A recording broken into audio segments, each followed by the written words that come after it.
મિત્રો આજે આપણે આવી પહોંચ્યા છે દાહોદમાં દેવઝરીમાં.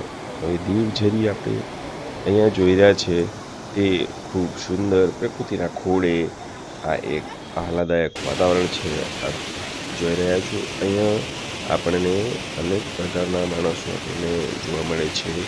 એ કોઈ નાતી જાતિ નથી, પણ પ્રકૃતિના ખોળે રમનારા માનવ અહીંયા આધ્યાત્મિક માણસો આપણને જોવાય છે. સાથે અન્ય સમાજના માણસો પણ આપણને જોવાય છે. પણ પ્રકૃતિને માણવી એ એક અનોખો આનંદ છે. આપ જોઈ રહ્યા છો દેવઝરીના જે ઝરણા છે, ઝરી પાણી જે અહીંયા આપણને પડતું જોવાય છે, તે ખૂબ સુંદર અહીંયા નજારો છે. અને માણવા માટે ગાડી, ઘોડા, બંગલા મૂકી અને અહીંયા જ દેખો વિહરવા માટે અહીંયા માનવ ઉમટી પડ્યા છે. પ્રકૃતિને માણવું, જાણવું, એનો આનંદ લૂંટવો એ એક માનવ માટે ખૂબ જ આનંદનો પલ હોય છે.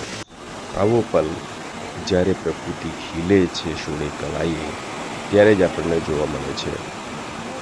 જોઈ રહ્યા છો પ્રકૃતિનો જે નજારો છે,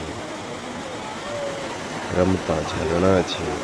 એ રમતા ઝરણામાં એ કોઈ ઉંમરને બાદ નથી, એમાં રમવાનું મન થાય.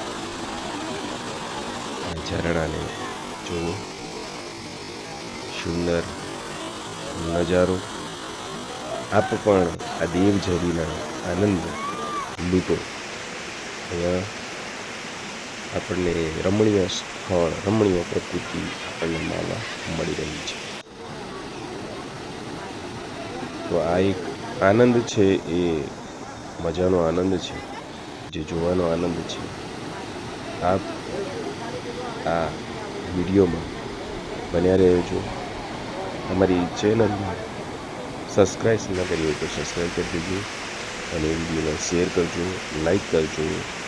આવા અમારા રતનમાં દાહોદ યુટ્યુબ ચેનલમાં અમે વારંવાર પ્રકૃતિને માણવા માટે આપણને મળતા રહીએ છીએ. તો મળીએ નવા વિડીયોમાં. રામ રામ.